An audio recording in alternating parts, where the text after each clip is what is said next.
Hello दोस्तों, स्वागत है आपका हमारे यूट्यूब चैनल पे।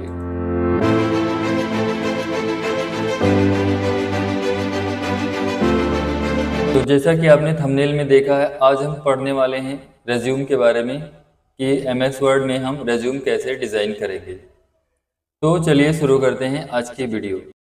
पहले हमें करना क्या होगा, इस कर्सर को सेंटर में लाने के लिए हम यहाँ क्लिक करेंगे सेंटर अलाइन पे। उसके बाद हमें यहाँ पे उस हेडिंग को टाइप कर लेना है जैसे हम बनाने वाले हैं। जैसे कि हमने लिखा रेज्यूम।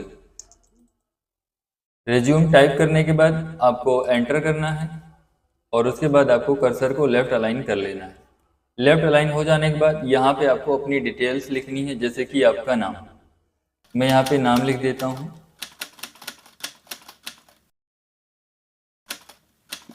फिर एंटर प्रेस करके आपको अपना मोबाइल नंबर, एड्रेस, ये सब टाइप करना है। तो मैं अपना एड्रेस टाइप कर देता हूँ। उसके बाद आपको फिर एंटर करके अपना मोबाइल नंबर लिख देना है, अपनी मोबाइल नंबर। उसके बाद फिर आपको अपनी ईमेल एड्रेस डालना है। तो यहाँ पे हेडिंग डालेंगे आप ईमेल आईडी, और उसके बाद आप अपना ईमेल आईडी टाइप कर दीजिए। फिर एंटर प्रेस करना है। उसके बाद आपको अपना कैरियर ऑब्जेक्टिव लिखना है। तो मैं यहाँ पे हेडिंग डालूंगा कैरियर ऑब्जेक्टिव का, और उसके बाद यहाँ पे कॉलन लगाना है और इसे सेलेक्ट कर लेना है। इसे बोल्ड और अंडरलाइन कर देना है। बोल्ड पीछे का कलर चेंज करना है, तो इसे पीछे का कलर चेंज करने के लिए हम यहाँ आएंगे सेटिंग वाले ऑप्शन पे, और इसमें आने के बाद यहाँ क्लिक करके कोई भी एक कलर चूज कर लेंगे। इस पर क्लिक करने के बाद आपका ये कलर चेंज हो जाएगा। उसके बाद आपको एंटर प्रेस करना है और यहाँ से फॉर्मेटिंग को क्लियर कर देना है। फॉर्मेटिंग क्लियर हो जाने के बाद आपको फिर कैरियर ऑब्जेक्टिव टाइप कर लेना है। कैरियर ऑब्जेक्टिव टाइप करने के लिए आप यहाँ पे एक बुलेट्स लगा लेंगे। बुलेट्स लगाने के लिए आपको यहाँ पे क्लिक करना होगा पैराग्राफ के बुलेट्स ऑप्शन पे। यहाँ क्लिक करने के बाद आपको अपना कैरियर ऑब्जेक्टिव के बाद आपको उसके बारे में लिखना है। जैसे कि इसमें दूसरा हेडिंग हमारे पास होता है एकेडमिक क्वालिफिकेशन।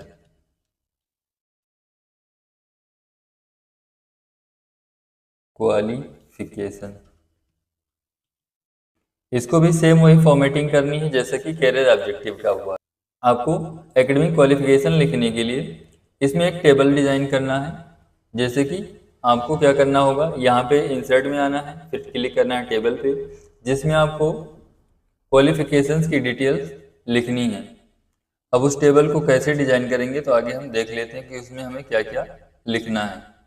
तो यहाँ पे हम क्लिक करेंगे इंसर्ट टेबल वाले ऑप्शन पे, और यहाँ पे हमको ले लेना है टेबल, जिसमें आपके पास होंगी 5 कॉलम, और जितने भी आपके पास क्वालिफिकेशंस हो उसके अकॉर्डिंग आपको रो ले लेनी है। तो यहाँ पे 1 2 3 4 ये 5 कॉलम्स हो गई, और बाकी आप रो ले लीजिए जितनी आपकी क्वालिफिकेशंस हो, जैसे high school, inter, graduation, post graduation तक का। मेरे पास जो डिटेल्स हैं उनको मैं यहाँ पे लिख लूँगा। जैसे कि सबसे पहले मुझे लिखना है हेडिंग्स, जिसमें हमें लिखना है क्वालिफिकेशन। उसके बाद अगले सेल में आपको लिखना है बोर्ड या यूनिवर्सिटी।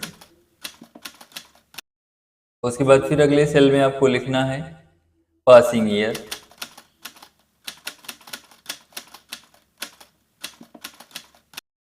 उसके फिर अगले सेल में आपको लिखना है परसेंटेज, मार्क्स के जो भी परसेंटेज हैं उनको लिख लेना है। फिर अगले सेल में आपको लिखना है डिवीजन, कौन सा डिवीजन आया है, यानी कि परसेंटेज के हिसाब से आपका डिवीजन डिसाइड होगा। अब सबसे पहले आपको अपनी क्वालिफिकेशन में मैट्रिकुलेशन का डालना है, जैसे कि हाई स्कूल।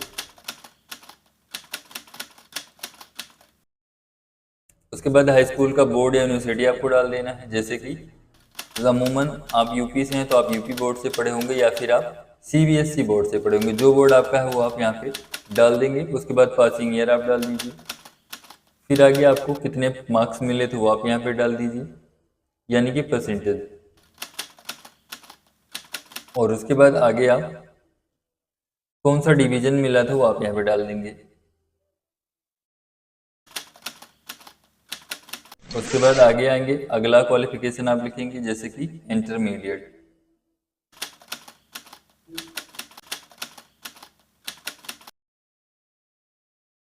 और सेम ऐसे ही प्रोसेस है, आगे हम बढ़ते हैं। ये प्रोसेस पूरा मैं भर लेता हूँ। तो सारी डिटेल्स भरने के बाद हम आएंगे नेक्स्ट हेडिंग पे। यहाँ पे क्या करना है, हमें नेक्स्ट हेडिंग जो डालना है वो डालना है प्रोफेशनल क्वालिफिकेशन के बारे में। अगर आपके पास हो, जैसे कि आप टीचिंग करना चाहते हो या और कोई अदर डिग्री आपने ले रखी हो जिसमें आप प्रोफेशन कोई अचीव किए हुए हों, तो उसकी डिग्री यहाँ पे आपको डालनी है। जैसे कि मेरे पास बीएड या सीटेट या अन्य कोई डिग्री हो तो मैं यहाँ लिखूँगा प्रोफेशनल क्वालिफिकेशन।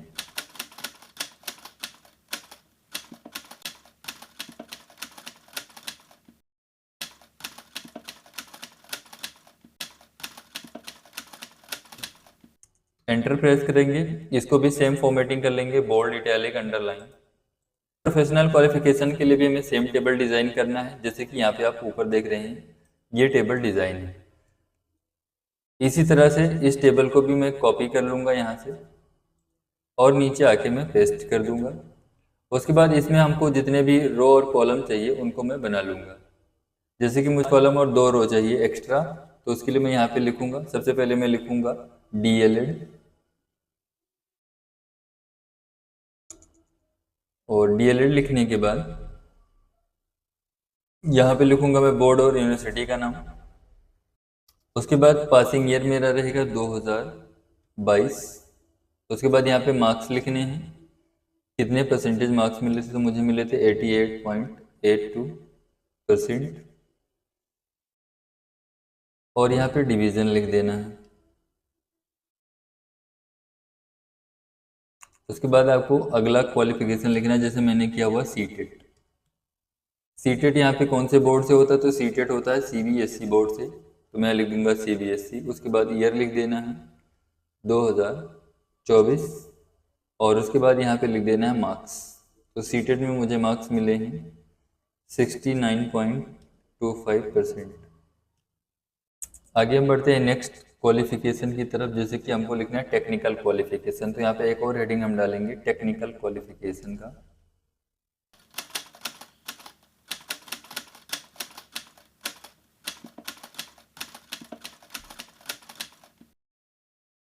और इसे भी सेम फॉर्मेटिंग हमें करना है, बोल्ड और अंडरलाइन। इसके अलावा यहाँ पे शेडिंग कर देनी है। शेडिंग हो जाने के बाद हम एंटर प्रेस करेंगे।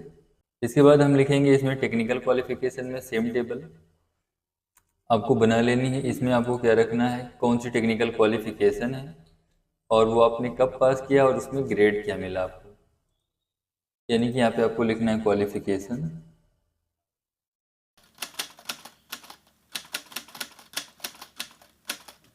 और फिर लिखना है आपको पासिंग ईयर,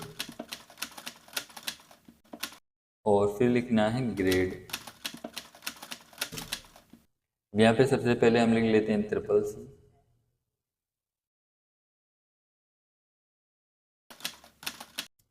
और यहाँ लिख लेते हैं हम 2020, और यहाँ पे लिख लेते हैं D।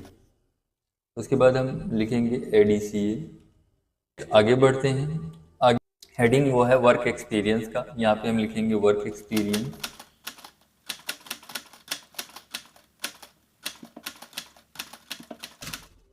और इसमें हम वही सेम फॉर्मेटिंग करेंगे वर्क एक्सपीरियंस के बारे में। तो मैं यहाँ लिख दूंगा टीचिंग 2019 प्रेजेंट। एंटर प्रेस करेंगे। उसके बाद हमें पर्सनल इंफॉर्मेशन लिख लेनी है, जैसे कि date of birth, father name, mother name, nationality वगैरह वगैरह। पर्सनल इंफॉर्मेशन, इस पे भी सेम फॉर्मेटिंग करनी है। पर्सनल इंफॉर्मेशन के लिए सबसे पहले हमें लिखना होगा यहाँ पे डेट ऑफ बर्थ,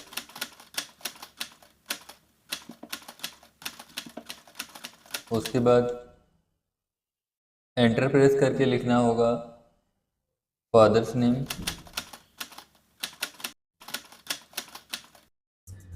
फिर लिखना होगा मदर्स नेम,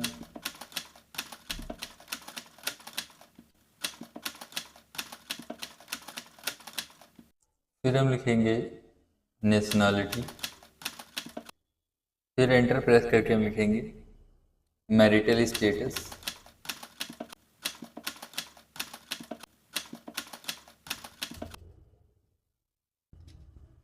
उसके बाद आपको लिखना है लैंग्वेजेस,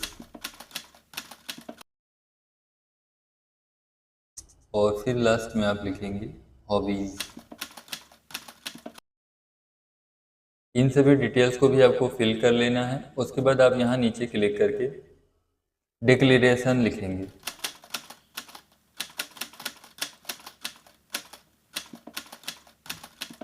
डिक्लेरेशन लिखने के लिए आपको क्या करना है वो मैं बता देता हूँ। इसमें आपको टाइप करना है वही सेम बात जो मैं टाइप कर रहा हूँ।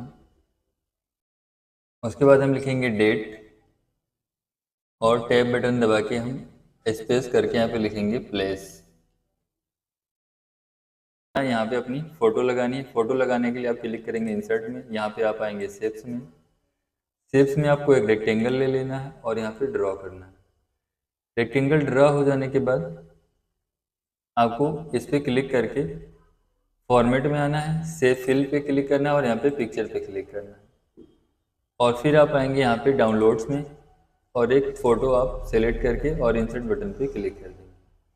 आपका रिज्यूम कंप्लीट हो गया है। आशा करते हैं आपको पूरी वीडियो समझ में आई होगी। अगर कहीं पे भी आपको कोई कन्फ्यूज़न है तो आप कमेंट बॉक्स में हमें कमेंट करके ज़रूर बताएं।